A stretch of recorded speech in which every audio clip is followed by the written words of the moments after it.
আপনার প্রিয় তারকার লেটেস্ট আপডেট জানতে সাবস্ক্রাইব করুন আমাদের চ্যানেল আর বেল বাটনে ক্লিক করতে ভুলবেন না।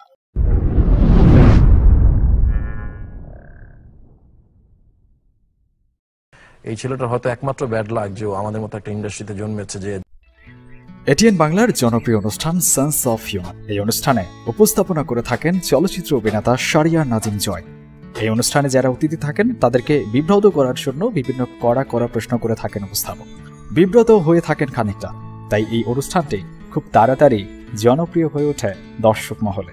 গত পর্বে সেন্স অফ হিউমারে আমন্ত্রিত অতিথি ছিলেন নায়ক ইমন এবং এবিএম সুমন। উপস্থাপক শারিয়ার নাজিম জয় এবিএম সুমন এবং ইমনকে এক পর্যায়ে প্রশ্ন করে বসেন, শাকিব খান যে কলকাতায় কাজ করছেন এটা আপনারা কেমন চোখে দেখছেন? তখন এবিএম সুমন বলেন, আমি দিল থেকে বলছি, শাকিব খান যে কলকাতায় কাজ করছেন বা বাজিমাত করছেন এটা আমার ভীষণ ভালো লাগছে। যখন দেখি কলকাতার সুপারস্টারের পাশাপাশি আমাদের সুপারস্টার, তখন দেখি he looks better than their superstars. কিন্তু দুঃখের বিষয় হলো শাকিব খান ছেলেটা আমাদের মতো একটা ইন্ডাস্ট্রিতে জন্ম নিয়েছে, তার বিউটিটা আমরা বের করতে পারিনি এখনো, তাকে আমরা ব্যবহার করতে পারিনি। শাকিব খানের মতো লুকস যে কোনো ইন্ডাস্ট্রিতে খুঁজে পাওয়া ভার। তো বন্ধুরা, এবিএম সুমনের এই কথার সাথে আপনাদের যদি কোনো মন্তব্য থাকে আমাদের কমেন্ট বক্সে আপনার মন্তব্যটা শেয়ার করেন।